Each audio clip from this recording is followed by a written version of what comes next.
একটা হলো সহনশীলতা, ক্রোধের আগুন নিভানোর উপযুক্ত সময়। অনেক সময় রাগ হয়ে যায়, আমরা প্রতিশোধ নিতে চাই, আমরা প্রতিশোধ পরায়ণ, কিন্তু অনেক সময় ক্রোধের অনলকে, আগুনকে নিভাই দিবেন নিজ উদ্যোগে। আল্লাহ কি বলেছেন শুনুন। আল্লাহ বলছে ওয়ালিয়াফু ওয়ালিয়াসফাহু, তাদের উচিত ক্ষমা করা। আর আল্লাহ বলছে ওয়ালিয়াসফাহু, তাদের উচিত উপেক্ষা করা।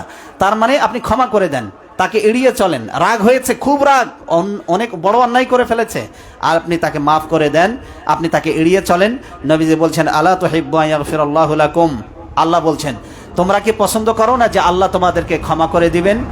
দেখেন, আপনি যদি মানুষকে ক্ষমা করে দেন, আল্লাহ আপনাকে ক্ষমা করে দেওয়ার জন্য তিনি তৈরি হয়ে আছেন। সুবহানাল্লাহ। নবীজি সাল্লাল্লাহু আলাইহি ওয়াসাল্লাম আমাদেরকে আরো বলেছেন, কোন ব্যক্তির প্রতিশোধ নেওয়ার ক্ষমতা আছে। সবাই বলেন তো, কি বললাম? একটু সবাই মনোযোগ দেন। কোন ব্যক্তির প্রতিশোধ নেওয়ার ক্ষমতা আছে, কিন্তু প্রতিশোধ নেয়নি। নবীজি সাল্লাল্লাহু আলাইহি ওয়াসাল্লাম বলেছেন, কিয়ামতের দিন সব মানুষের সামনে আল্লাহ তাকে ডাকবেন, ডেকে বলবেন, ও বান্দা, তুমি আমার এক বান্দার উপরে প্রতিশোধ নেওয়ার ক্ষমতা ছিল, ওই বান্দাটা ছিল দুর্বল, তুমি ছিলে শক্তিশালী, চাইলে প্রতিশোধ নিতে পারতা, কিন্তু নেও নাই। এই কারণে আজকে আমি সব মানুষের সামনে তোমাকে ডেকেছি, আজকে তোমাকে একটা পুরস্কার দেব বলে। কি পুরস্কার? আল্লাহ যত সুন্দরী হুর জান্নাতে তৈরি করেছেন, সুন্দরী নারী তৈরি করেছেন, ওই সমস্ত নারীদের আল্লাহ এক জায়গায় একত্রিত করে দাঁড় করাবেন, করায় ওই বান্দাকে ডেকে বলবেন, ও বান্দা, তুমি যে হুরটাকে পছন্দ করবে ওইটাকে বাছাই করে নাও, তার সাথে আমি তোমাকে বিয়ে পড়িয়ে দেব। সুবহানাল্লাহ। এটা হলো পুরস্কার। যে ব্যক্তি নিজেকে রাগ সংবরণ করে প্রতিশোধ না নিয়ে যে তাকে ক্ষমা করে দেবে। নবীজি সাল্লাল্লাহু আলাইহি ওয়াসাল্লাম বলেছেন, লাইসা বিসুরআতি লাইসা শাদীদু বিসুরআ, যে শক্তি দ্বারা, বাহু দ্বারা অন্যকে হারিয়ে দেয় সে প্রকৃত বীর নয়।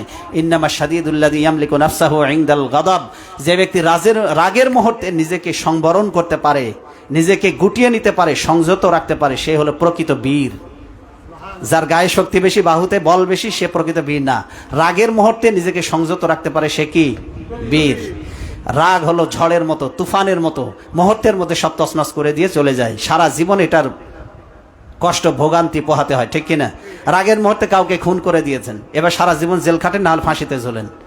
1 সেকেন্ডে, 10 সেকেন্ডে, 1 মিনিটে রাগ সামলাতে পারেন নাই, খুন করে দিয়েছেন, খেসারত দিতে হবে সারা জীবন জেলের ঘানি টানতে টানতে। রাগ উঠে গেছে, হুজুর সামলাইতে পারি নাই, 3 তালাক দিয়ে ফেলছি, না এবার সারা জীবন ঘানি টানেন। এবার ওই স্ত্রী আর কোনোদিন ফেরত নিতে পারবেন না। এবার সন্তানদের কি হবে? সারা জীবন ভোগেন। এবার ঝড়ের মতো সব তছনছ করে দিয়ে যায় 1 সেকেন্ডে। এই জন্য রাগ সংবরণ করতে হবে। পারা যাবে? অনেকে আছে রাগ উঠে গেলেই 3 তালাক, 100 তালাক, 1000 তালাক, তুই তালাক, তোর 14 গোষ্ঠী তালাক। এগুলো হলো ফালতু লোক। এই অধিকার কে দিয়েছে তোমাকে? খবরদার এই কাজগুলি করা যাবে না। রমজান থেকে এই শিক্ষা আমাদেরকে নিতে হবে। পারা যাবে ইনশাআল্লাহ?